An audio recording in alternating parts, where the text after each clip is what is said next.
సైదా బేగం విచారణలో సంచలన విషయాలు బయటపడ్డాయి.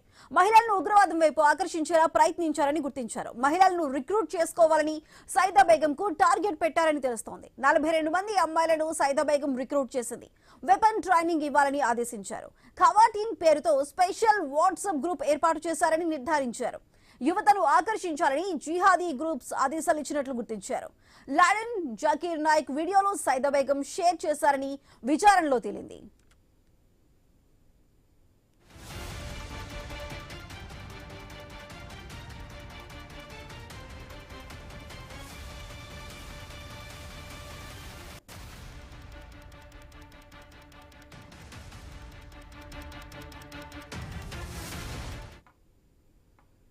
విజయవాడ ఉగ్రలింకుల కేసులో కీలక విషయాలు వెలుగులోకి వస్తున్నాయి. ఇటు హైదరాబాద్ కి చెందిన సైదా బేగం విచారణలో అయితే సంచలన విషయాలు బయటపడ్డాయి. మహిళలను ఉగ్రవాదం వైపు ఆకర్షించేలా ప్రయత్నించారంటూ గుర్తించారు. మహిళలను రిక్రూట్ చేసుకోవాలని సైదా బేగంకి టార్గెట్ కూడా పెట్టినట్టు తెలుస్తోంది. మొత్తం ఇప్పటి వరకు 42 మంది అమ్మాయిలను సైదా బేగం రిక్రూట్ చేసుకున్నట్లు తెలుస్తోంది. అది దీనికి సంబంధించి ఫుల్ డీటెయిల్స్ మా ప్రతినిధి యాకూబ్ అందిస్తారు. యాకూబ్, చెప్పండి, విజయవాడలో ఉగ్రలింకుల కేసుకి సంబంధించి ఇటు హైదరాబాద్ లో సైదా బేగం విచారణలో కూడా సంచలన విషయాలు బయటకు వచ్చింది. మహిళల్ని టార్గెట్ చేసుకుంటూ మహిళల్ని కూడా ఇటు జిహాదీలోకి లాగాలంటూ కూడా చెప్తున్నారు. మరి దీనికి సంబంధించిన అసలు సైదా బేగం విచారణలో ఇంకా ఎలాంటి విషయాలు బయటకు వచ్చాయి? ఉగ్రలింకుల కేసులో కొంతవరకు పురోగతి సాధించారు అని చెప్పుకోవచ్చు. ఎందుకంటే ఇప్పటికే విజయవాడలో ముగ్గురుతో పాటు హైదరాబాద్ నుండి సైదా బేగం ముందుగా తీసుకురావడం జరిగింది. అక్కడి నుండి కోర్టులో ప్రొడ్యూస్ చేయడం జరిగింది. ఆ తర్వాత 14 రోజులు రిమాండ్ అనంతరం 5 రోజులు పోలీస్ కస్టడీ కోరడంతో 5 రోజులు పోలీసులు కస్టడీలో విచారించిన తరుణంలో కీలకమైన విషయాలు తెలిసినాయి అని కూడా చెప్పుకోవచ్చు.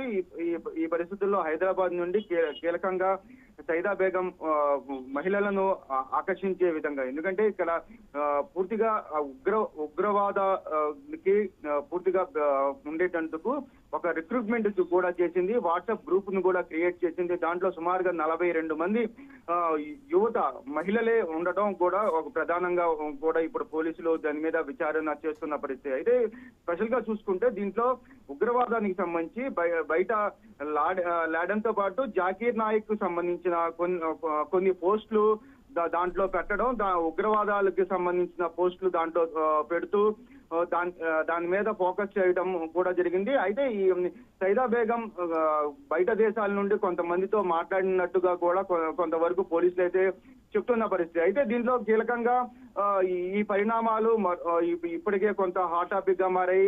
ఇంకా ఇప్పుడు పోలీసులు కూడా మరో 5 రోజుల పాటు కస్టడీలో తీసుకోవాలని కూడా ఒక పిటిషన్ వేయడం జరిగింది. అయితే దీంట్లో కీలకంగా ఇంకెంతమంది దీంట్లో బయటపడతారు? ఇప్పటికే దీంట్లో 15 మందిని ఇప్పటికే అరెస్ట్ చేయడం జరిగింది. ఇప్పుడు మళ్ళీ ఈ వాట్సాప్ గ్రూప్ లో 42 మంది ఉన్నారు. దీంట్లో ఈ 42 మందిని విచారిస్తారా లేదంటే ఏం జరుగుతుందా అనేది కూడా ఒక విజయవాడలో ఒక సంచలనంగా మారిందని కూడా చెప్పుకోవచ్చు. విజయవాడ కేంద్రంగా ఇదంతా జరుగుతున్న నేపథ్యంలో విజయవాడ పోలీసులు ఇప్పటికే విజయవాడని జల్లెడ పడుతున్న పరిస్థితి. ఎక్కడ ఎటువంటి వాట్సాప్ గ్రూపుల్లో కానివ్వండి, ఇదే విధంగా ఇటువంటి పోస్టులు ఎక్కడైనా కనిపిస్తే సీరియస్ యాక్షన్ ఉంటుంది అని కూడా విజయవాడ ఇప్పుడైతే పోలీసులు అయితే చెప్తున్న పరిస్థితి. యాకూబ్, ఇక్కడ ఏదైతే స్పెషల్ వాట్సాప్ గ్రూప్ ఉందో ఖవాటీన్ అని చెప్పి, అందులో మొత్తం ఇప్పటి వరకు 42 మంది అమ్మాయిలు ఉన్నట్లుగా తెలుస్తుంది. మరి 42 అమ్మాయిలకి సంబంధించి ఎక్కడెక్కడ వీళ్ళు టార్గెట్ చేశారు, ఏ రాష్ట్రాల్లో ఉన్న వాళ్ళు ఉన్నారు, మరి ఈ అమ్మాయిలకి సంబంధించి 42 మందికి సంబంధించి ఏమైనా డీటెయిల్స్ ఏమైనా చెబుతున్నారా?